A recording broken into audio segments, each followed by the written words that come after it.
Bismillahirrahmanirrahim. Assalamu alaikum. I hope you are all set.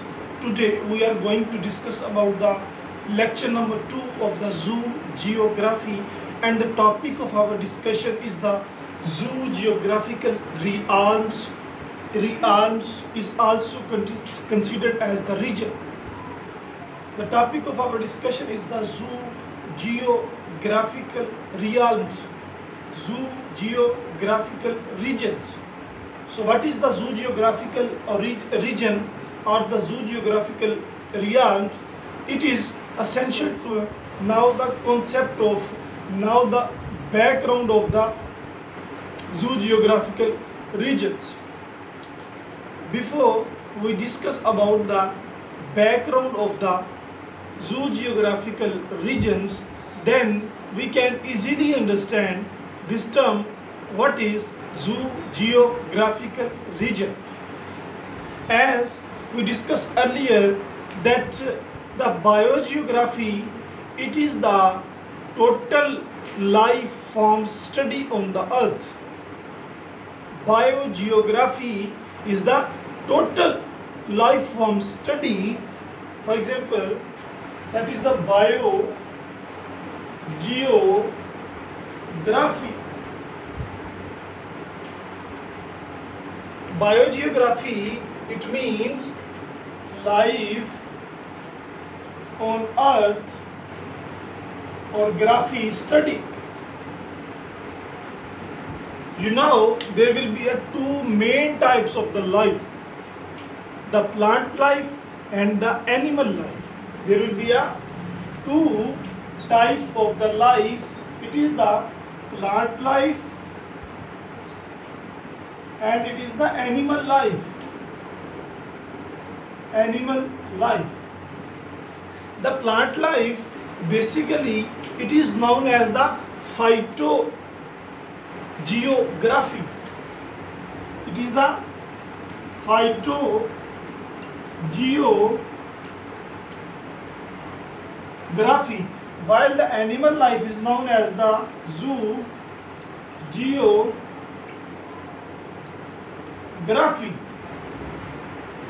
जैसा कि हमको मालूम है कि दुनिया में हर जगह लाइफ एग्जिस्ट करती है, चाहे वो अर्थ का कोई पार्ट हो, चाहे वो अर्थ से नीचे कोई पार्ट हो, जैसा कि सीज हैं, लेक्स हैं, पॉन्ड्स हैं, रिवर्स हैं, वहाँ पर भी लाइफ एग्जिस्ट करती है, या फिर अर्थ से ऊपर कोई चीज़ हो जैसा कि विंड है, एयर है, इसमें भी सम और another type of the life can be exist, mean life present everywhere in the universe. Life present everywhere in universe. Some sort of the life is present everywhere in the universe. Universe में किसी ना किसी जगह पर किसी ना किसी type की लाइफ एग्जिस्ट करती है. जब जू जियोग्राफर्स स्टडी करते हैं ऑर्गेनिजम्स की on earth, in earth mean ocean or above earth, for example air, जब zoo geographer इन सब की स्टडी करते हैं तो ये कोई आसान काम नहीं है कि वो आसानी से उनकी क्लासिफिकेशन कर सकें, आसानी से उनको रीजन्स में, डिफरेंट रीजन्स में डिवाइड कर सकें, क्योंकि एक जू जियोग्राफर को अपनी स्टडी में, अपनी रिसर्च में बहुत सारी मुश्किलात का सामना करना पड़ता है.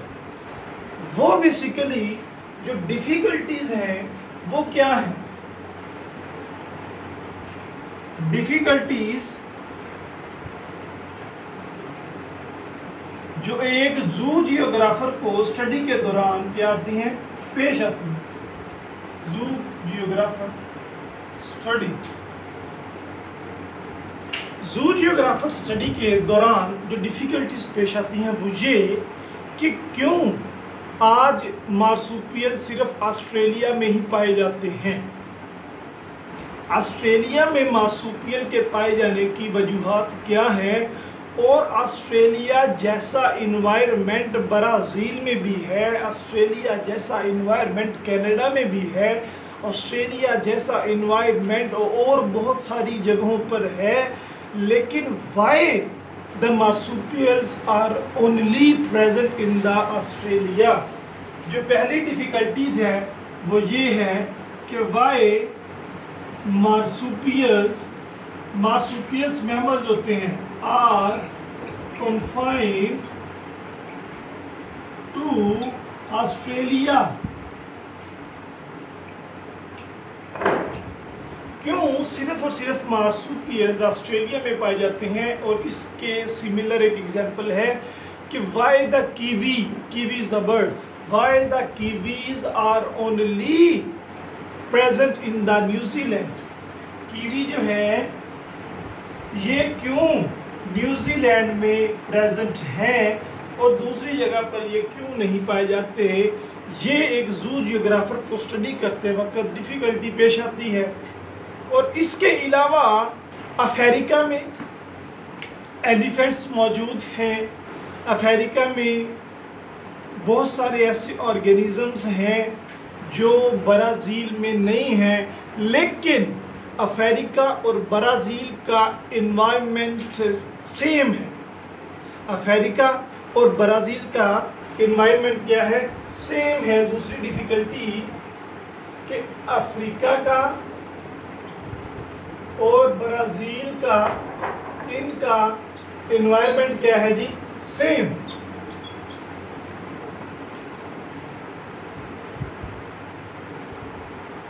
इनका इन्वायरमेंट सेम है, लेकिन इनका फाना डिस्टिंक्ट है। इनका फाना बिल्कुल क्या है जी? मुख्तलिफ है। तो ये एक और डिफ़िकल्टी है जू जियोग्राफर को स्टडी करते वक्त कि इकोलॉजी सेम है, इन्वायरमेंट सेम है, और उसका फाना क्यों डिफरेंट है। तो ये भी क्या है, एक ऑर्गेनिजम्स की स्टडी करने में उनको जो डिफ़िकल्टीज पेश आती हैं। और इसी तरह ही कैमल्स हैं, स्पेसिफिक पार्ट पर मौजूद हैं अर्थ पे, और बाज़ जगह पर नहीं है जहाँ पर उनका इन्वायरमेंट भी मौजूद है। तो ये सारी की सारी क्या है, डिफ़िकल्टीज़ हैं जो एक जू जियोग्राफर को अपनी स्टडी के दौरान पेश आती हैं।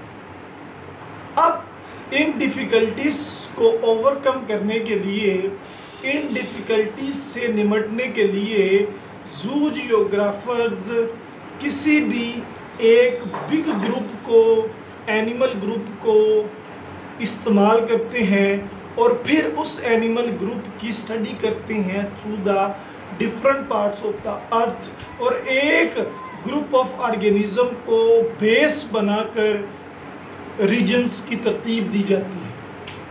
क्या किया जाता है?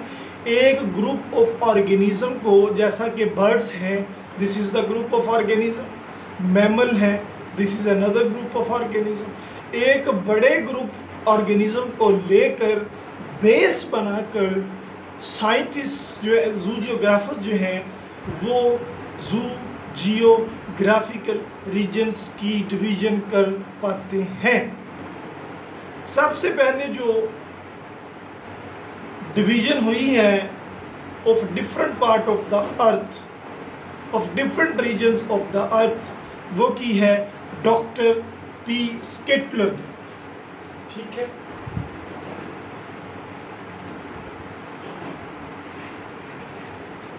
हाउ जू geographer divide earth surface into geographical regions, ठीक है, या रिआल्म्स। एक ही बात, जू जियोग्राफर किस तरह से जू जियोग्राफिक रीजन को फॉर्म कर पाते हैं। They basically do this work by basing a one organism group. कैसे करते हैं? They make a base to one bigger group of organism. Group of organism, जैसा कि आपको बताया है, सबसे पहली डिवीजन जू जियोग्राफिकल जो रीजन्स हैं ये पेश किए हैं डॉक्टर पी स्केटलर ने। डॉक्टर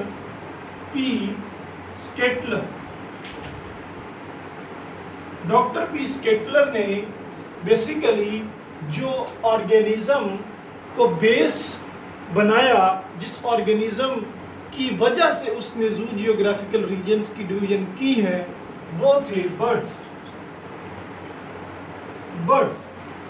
डॉक्टर पी स्केटलर ने बर्ड को बेस बनाते हुए 6 रीजन्स प्रपोज किए। ठीक है, क्या किए इसने? It propose 6 regions. वो 6 रीजन्स कौन कौन से हैं हम देखते हैं। सबसे पहला रीजन है इथोपियन रीजन, पैलियार्कटिक रीजन। दूसरा रीजन है इथोपियन रीजन। तीसरा रीजन है इंडियन रीजन। चौथा रीजन है ऑस्ट्रेलियन रीजन। फिफ्थ रीजन है नियार्कटिक रीजन। सिक्स्थ है नियोट्रॉपिकल रीजन। नियोट्रॉपिकल रीजन ये डॉक्टर पी स्केटलर ने क्या किया जी, हमें जू जियोग्राफिकल रीजन्स प्रोवाइड किए। किस बेस पर? इन 6 रीजन पर बर्ड्स की क्लासिफिकेशन, बर्ड्स की स्टडी करते हुए इन्होंने ये रीजन्स पेश किए। तो डॉक्टर के मुताबिक ये जो 4 रीजन्स हैं, इनको नाम दिया गया है पैलियोजिया का। ठीक है, ये जो 4 रीजन्स हैं इनको नाम दिया गया है पैलियोजिया का नाम दिया गया है। और जो रिमेनिंग 2 हैं नियार्कटिक एंड द नियोट्रॉपिकल रीजन, इनको नाम दिया गया है नियोजिया का। तो ये थी बेसिकली जू जियोग्राफिकल डिस्ट्रीब्यूशन, जू जियोग्राफिकल रीजन्स की तरतीब। क्या बात यहाँ पर ख़त्म हो गई? नहीं, बल्कि the father of the zoo geography which name is the Alfred Russell Wallace. जैसा कि आपको बताया था पहले लेक्चर में, अल्फ्रेड रसल वेलेस ने इन जू जियोग्राफिकल रीजन्स की तरतीब दी इन 1857। ठीक है, 1857 में, यहाँ पर लिख देता हूँ, 1857 में अल्फ्रेड रसल वेलेस ने इन जू जियोग्राफिकल रीजन्स को रीडिवाइड किया, इनकी रीक्लासिफिकेशन की।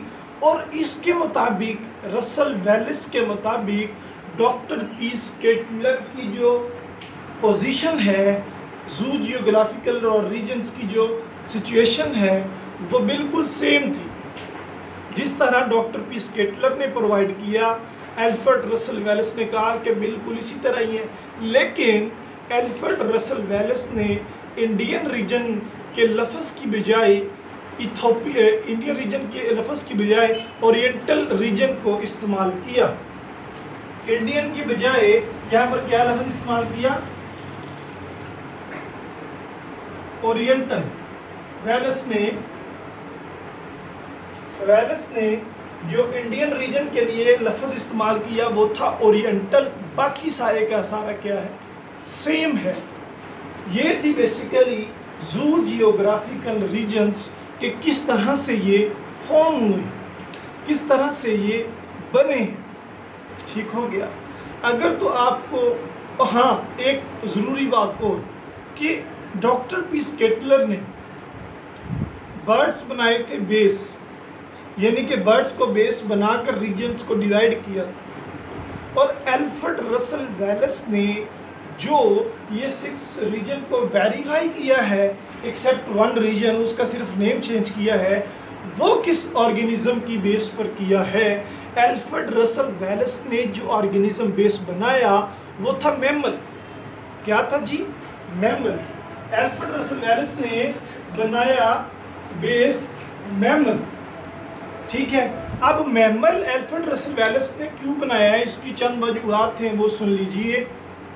सबसे पहली वजूहत तो ये है कि मैमल्स के fossils in abundant amount earth crust में मिल जाते हैं।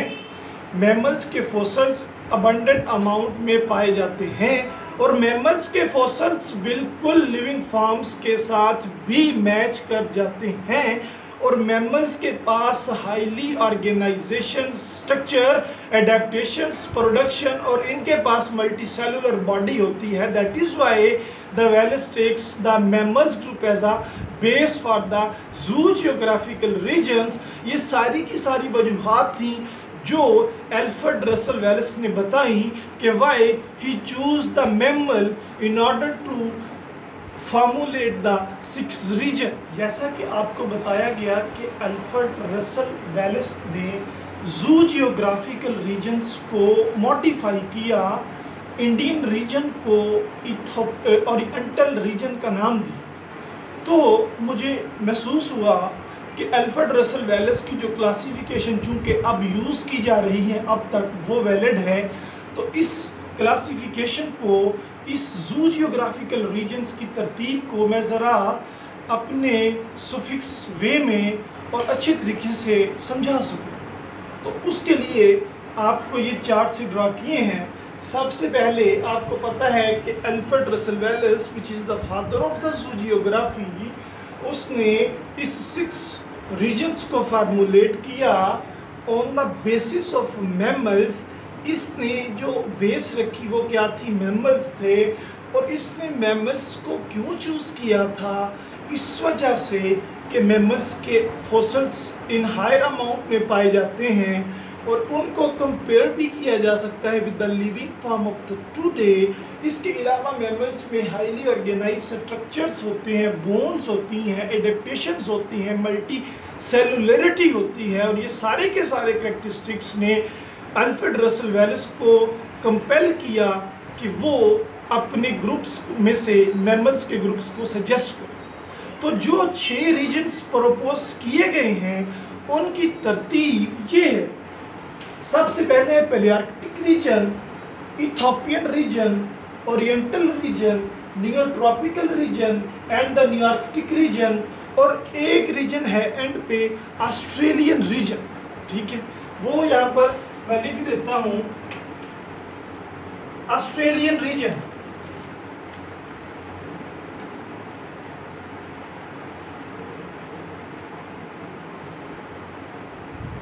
ऑस्ट्रेलियन रीजन, ये 6 रीजन प्रपोज किए किसने? जनाब अल्फ्रेड रसल वेलेस। तो सबसे पहला रीजन मैं डिस्कस करूंगा, और उस रीजन की सब डिवीजन ही बस हम डिस्कस करेंगे अभी 6 के 6 रीजन्स की, फिर एक एक रीजन को इन डिटेल डिस्कस किया जाएगा। तो जो एक रीजन है उसकी सब डिवीजन को आसानी से समझने के लिए आपको कुछ सुफिक्स याद करवाए हैं जो यहाँ पर दिखाई दे रहे हैं। जैसे पैलियार्कटिक रीजन है, पैलियार्कटिक रीजन के जो सब रीजन है वो है Mediterranean, Manchurian, Siberian and the European. ठीक है, और ये 4 रीजन्स जब आप पढ़ लेंगे तो इनके पहले पहले वर्ड्स देखें क्या है। इसका M, इसका भी M, इसका S और इसका E, यानी कि पैलियार्कटिक रीजन जब हम लिखेंगे हमें MMSE सुफिक्स याद होगा, तो हम भूल नहीं सकते। अगर भूल भी जाएंगे तो ये हमें याद करवा देगा दैट MMSE का मतलब पहले M का मेडिटेरेनियन, दूसरे का मैंचूरियन, तीसरे का साइबेरियन और चौथा जो E है उसका नाम यूरोपियन। जो सेकंड वाला रीजन है इथोपियन रीजन, उसका जो सब रीजन्स हैं वो है South Africa, East Africa, West Africa and the Malagasy. ये 4 रीजन है किसके, इथोपियन रीजन। और इसका सुफिक्स जो है वो ये है कि AAAM। ट्रिपल ए का मतलब ये कि अफ्रीका और Africa, south east west Africa, यानी कि नॉर्थ अफ्रीका को निकाल कर 3 के 3 हिस्से जो अफ्रीका के हैं वो किस में आएंगे, इथोपियन रीजन में, plus Malagasy. That is why we write down the AAAM। A from the South Africa, second A from the East Africa, third A from the West Africa, and the M is the Malagasy. I hope it is easier to understand. The third region, basically it is the Oriental region. Oriental region, the sub-region of the Oriental region is the India, Indo-Malayan, Indo-Chinese and the Ceylonese. So suffix in this case it is the IIC. Triple I, first I India, second I Indo-Malayan, third I Indo-Chinese and C is the Ceylonese. ठीक है, इस तरह से आसान है। और जो fourth reason है वो है neotropical region. Neotropical region basically the sub division is the Antillean, Brazilian, Chilean and the Mexican and the suffix of that is the ABCM. ABC, first A represent to the Antillean, B for Brazilian, C for Chilean and M for the Mexican. And the fifth one is the Nearctic region. Nearctic region, basically the sub-region of the Nearctic region is the Rocky Mountain, Allegheny, Canadian and the California. ठीक है, और suffix इस नतीजे में क्या है, CAR, core. ठीक है, C से Canadian and the California 2, A से एलेगहेमी और R से रॉकी माउंटेन। ठीक हो गया, यानी कि ये सुफिक्स थे 5 रीजन्स के। और छठा रीजन है ऑस्ट्रेलियन का, ऑस्ट्रेलियन रीजन। और जो इसके सब रीजन है उसमें आता है ऑस्ट्रेलिया, एस्ट्रोमलायन, उसके बाद पोलिनेशियन और फोर्थ वन इसमें है न्यूजीलैंड। ठीक है, ऑस्ट्रेलियन में क्या है, ऑस्ट्रेलियन में सबसे पहले तो ऑस्ट्रेलिया, उसके बाद एस्ट्रोमलायन,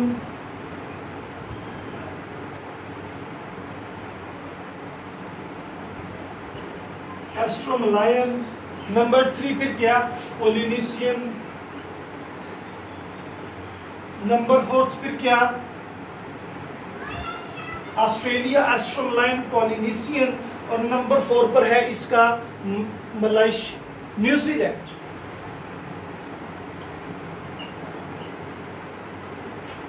न्यूजीलैंड। अब इसको आप दे लो, सुफिक्स दे लो कि इसका क्या बन सकता है, AANP, that is the suffix of the Australian region.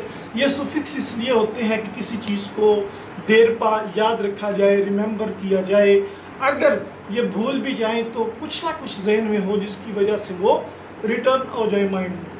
तो ये सारी की सारी जो डिस्कशन मैंने आपके साथ 25-30 मिनट की है, इसके अंदर जो एसेंस है, इसके अंदर जो एक पॉइंट है, उस पॉइंट के लिए हमने डिस्कशन की है। और वो पॉइंट क्या है, वो पॉइंट है जू जियोग्राफिकल रीजन, कि हम जू जियोग्राफिकल रीजन को किस तरह से डिफाइन कर सकते हैं। आई होप कि आप सब लोग इतनी डिस्कशन के बाद जू जियोग्राफिकल रीजन को अपने वर्ड्स में डिफाइन कर सकते हो, लेकिन मैं फिर भी आपको जू जियोग्राफिकल रीजन की डेफिनेशन जो है वो बताता चला जाता हूँ। जू जियोग्राफिकल रीजन की जो डेफिनेशन है वो क्या है? The part of the earth geographic, a part of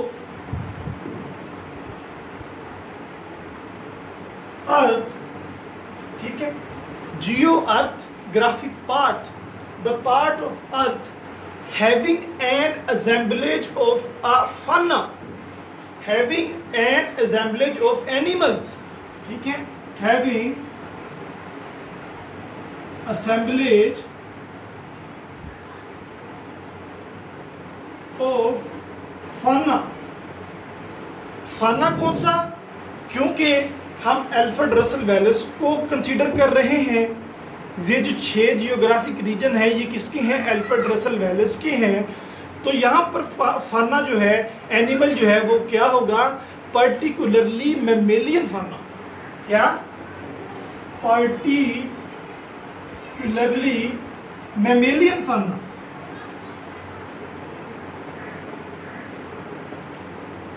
particularly mammalian fauna which possessing characterizing features that distinguish it from other areas। नहीं समझ आया? लिखता हूं पहले, that which possessing features, special features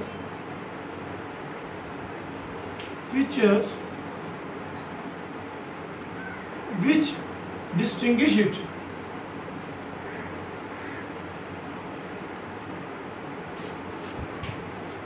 from other area,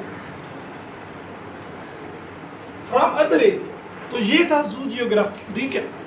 फिर से सुने, zoogeographic region basically it is the part of earth which having a particular fauna, animal, and this fauna basically was the mammal in case of the Alfred Russel Wallace, and this mammalian fauna of our area having special feature in a case that this feature is not present elsewhere the world, कि वो mammalian फाना में जो features हैं वो उसी में हैं, किसी और में नहीं पाए जाते। तो दैट इज द बेसिकली क्या? जू जियोग्राफिक रीजन। ब्रॉड सेंस में आओ, ब्रॉड सेंस में आपको बता देता हूँ कि जू geographical region basically it is the part of earth which is inhabited bye a specific kind of the species. सही है कि पार्ट ऑफ अर्थ, यहाँ पर लिख देता हूँ, it is the part of earth which having species, and this species is also different from another. This is the zoo geographical region or the zoo geographical realm which is proposed by the father of the zoo geography, Alfred Russel Wallace. Now we consider the each and the every region within detail inshallah। तो अब उन 6 regions में से हम एक reason को discuss करेंगे। वो पहला जो रीजन है वो है पैलियार्कटिक रीजन, और एक रीजन में हम 4 थिंग्स को डिस्कस करेंगे। वो 4 चीज़ें कौन सी हैं? सबसे पहले है एक्सटेंट, कि वो पैलियार्कटिक रीजन है या कोई भी रीजन है वो कहाँ कहाँ तक फैला हुआ है, दैट इज़ द एक्सटेंट। उसके बाद उसका फिजिकल फीचर, यानी कि उस रीजन के नॉर्थ वाली साइड पर क्या है, वेस्ट वाली साइड पर क्या है, साउथ वाली साइड पर क्या है, ईस्ट वाली साइड पर क्या है, that is the physical feature. और उसके बाद थर्ड वन जो है वो है क्लाइमेट, कि वहाँ की आबो हवा किस तरह की है। और फोर्थ वन जो डिस्कशन है वो है फाना की, ठीक है, फाना की डिस्कशन, यानी कि वहाँ पर मौजूद एनिमल लाइफ के मुतालिक हम जानेंगे तो कोई भी रीजन होगा, 6 के 6 रीजन, उनमें ये 4 चीज़ें ही पढ़ी जाएंगी, ठीक है। और एक रीजन को हम डिटेल से डिस्कस कर लेंगे, जैसे पैलियार्कटिक है, और बाकी रीजन को आप थॉरोली स्टडी करोगे, थॉरोली स्टडी करके उस पर ये 4 स्टेप अप्लाई करोगे तो आपका रीजन प्रिपेयर हो जाए। तो चलिए स्टार्ट करते हैं। सबसे पहले एक्सटेंट किस चीज़ को बोलते हैं? फैलाव, किस किस जगह पर वो फैला हुआ है palearctic region. Palearctic region extent basically it is the largest zoogeographical region. Palearctic उन 6 जियोग्राफिकल रीजन में सबसे बड़ा रीजन है और इसमें सारे का सारा यूरोप आता है। उसके अलावा इसमें अफ्रीका का नॉर्दर्न पार्ट आता है, उसके अलावा इसमें जापान, ईरान, अफगानिस्तान और इसमें बलोचिस्तान भी आता है जो कि पाकिस्तान का प्रोविंस है। और इसमें इसके अलावा USSR भी कंसिडर किया जाता है। नहीं समझ आई तो डायग्राम देखें, ये है 6 रीजन। सबसे पहला रीजन है पैलियार्कटिक रीजन जो हम डिस्कस कर रहे हैं, ठीक है। पैलियार्कटिक रीजन के बाद है इथोपियन रीजन, फिर है ओरिएंटल रीजन, फिर ऑस्ट्रेलियन रीजन, फिर नियार्कटिक रीजन और फिर नियोट्रॉपिकल रीजन। ये बेसिकली इनकी पोजीशन है ऑन द अर्थ, ठीक है। अब सिर्फ हम डिस्कस करेंगे पैलियार्कटिक रीजन का। पैलियार्कटिक रीजन का एक्सटेंट मैंने क्या बोला, इसमें whole of the Europe, whole of the Europe, यहाँ पर इसमें यूरोप है, यूरोप है, whole of the Europe. Second बात जो मैंने डिस्कस की वो क्या कहा था कि north part of the Africa. अब आप ये बताओ कि अफ्रीका किस रीजन में है? अफ्रीका इथोपियन रीजन में है, शाबाश। तो अफ्रीका इथोपियन रीजन में है, इसको जहन में रखो और फिर आओ वापस। अब ये है पैलियार्कटिक रीजन, ये है इथोपियन रीजन, ठीक हो गया। अब पैलियार्कटिक रीजन और ये है इथोपियन यानी कि अफ्रीका। यहाँ पर अगर हम north south east west direction लिखेंगे तो हम इस तरह से लिखेंगे, नॉर्थ और साउथ, ये नॉर्थ, ये साउथ, ये वेस्ट और ये ईस्ट, ठीक है। अब दूसरी बात जो है कि इसमें northern part of the Africa आता है पैलियार्कटिक। अब पैलियार्कटिक देखो कि पैलियार्कटिक में ओरिएंटल रीजन भी है के साथ अटैच है और पैलियार्कटिक इथोपियन रीजन के साथ यानी कि अफ्रीकन रीजन के साथ भी अटैच है। अब अफ्रीका का जो नॉर्थ पार्ट है, ऊपर वाला हिस्सा, अफ्रीका का नॉर्थ पार्ट जो है वो पैलियार्कटिक के साउथ पार्ट से अटैच है।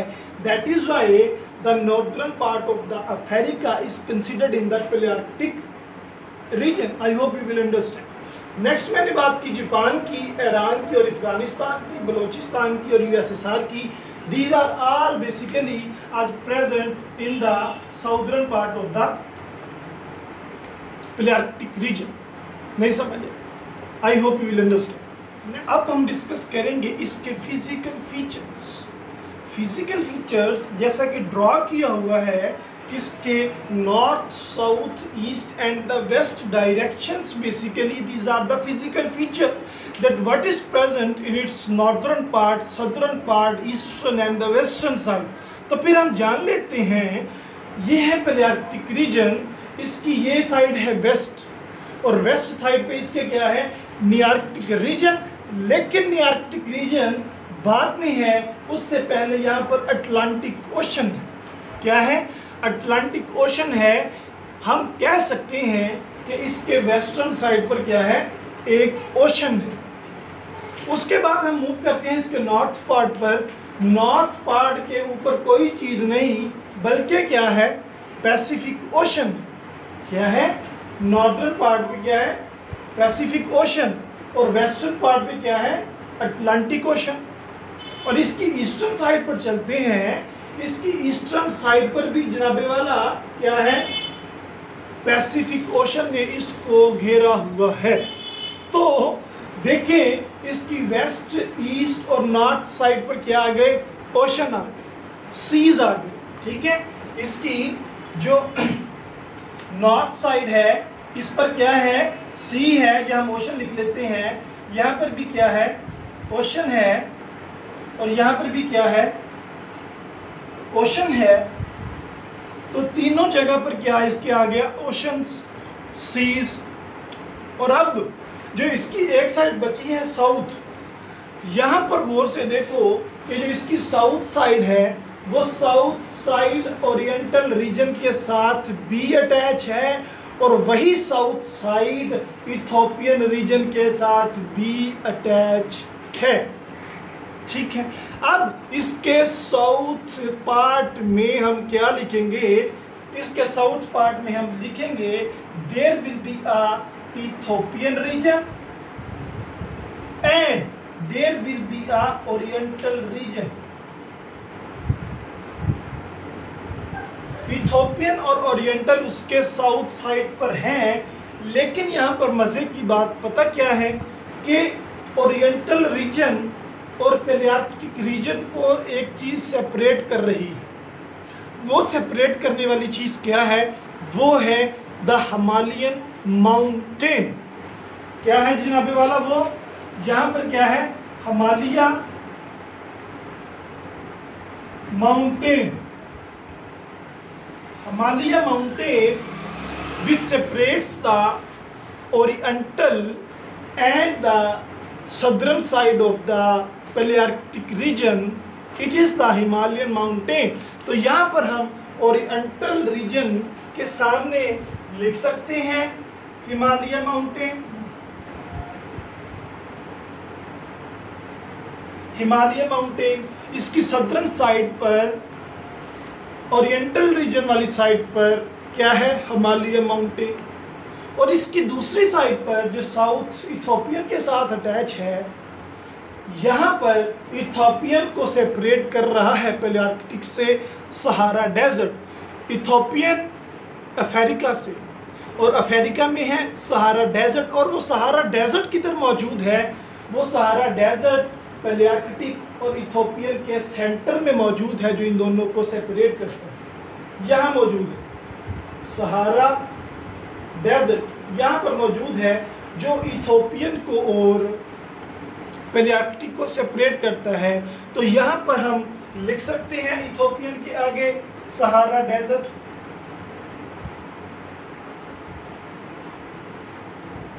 Sahara desert. तो ये हैं basically physical features. Now we move to the third option, that is the climate.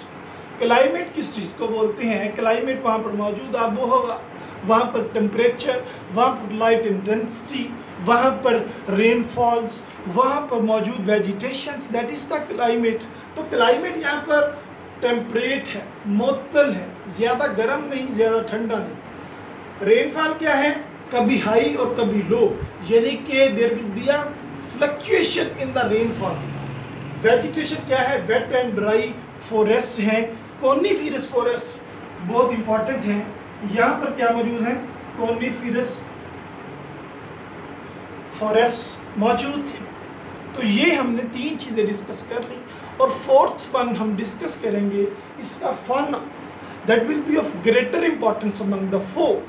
फाना में एनिमल्स में डिस्कस करेंगे from higher category to lower, from mammals to the lower categories. अब मैमल्स में यहाँ पर कौन कौन सी चीज़ें प्रेजेंट हैं। 28 families are confined to this region, 28 families हैं, और उनमें दो जो रोडेंट्स की फैमिलीज हैं वो पेक्यूलियर हैं, वो इस रीजन पर कहने के एंडेमिक हैं। ठीक है, अब 28 में जो मशहूर फैमिलीज फेमस हैं उनमें हेजहॉग है, पोर्क्यूपाइन है, डियर है, शीप है, गोट है, रेड रैबिट, बैट, मोज एंड श्यूज। और उसके बाद बर्ड्स हैं, बर्ड्स में हॉक है, डक है, कुकूस है, फिंचिस, लोन्स, ग्रीप्स। और रेप्टाइल्स में turtle, tortoise, few lizards and snakes, there is no alligator. और एम्फीबियंस में टेल्ड एम्फीबियंस हैं, उनमें न्यूट है, सैलमेंडर है, टेललेस एम्फीबियन है, उनमें फ्रॉग है, और कुछ टॉड्स हैं, और कुछ ट्री फ्रॉग्स भी मौजूद हैं। अब ये हमारे मैमेलियंस से लेकर एम्फीबियन तक हमने फाना बस कर देना है डिस्कस करना, क्योंकि हमारे सिलेबस में इतना ही दिया गया। अब जो एंड पे एक चीज़ रह गई थी हमारी, वो है अफिनिटीज़ के पैलियार्कटिक रीजन में वो कौन कौन से ऑर्गेनिजम्स हैं जो दूसरे रीजन्स में भी प्रेजेंट हैं।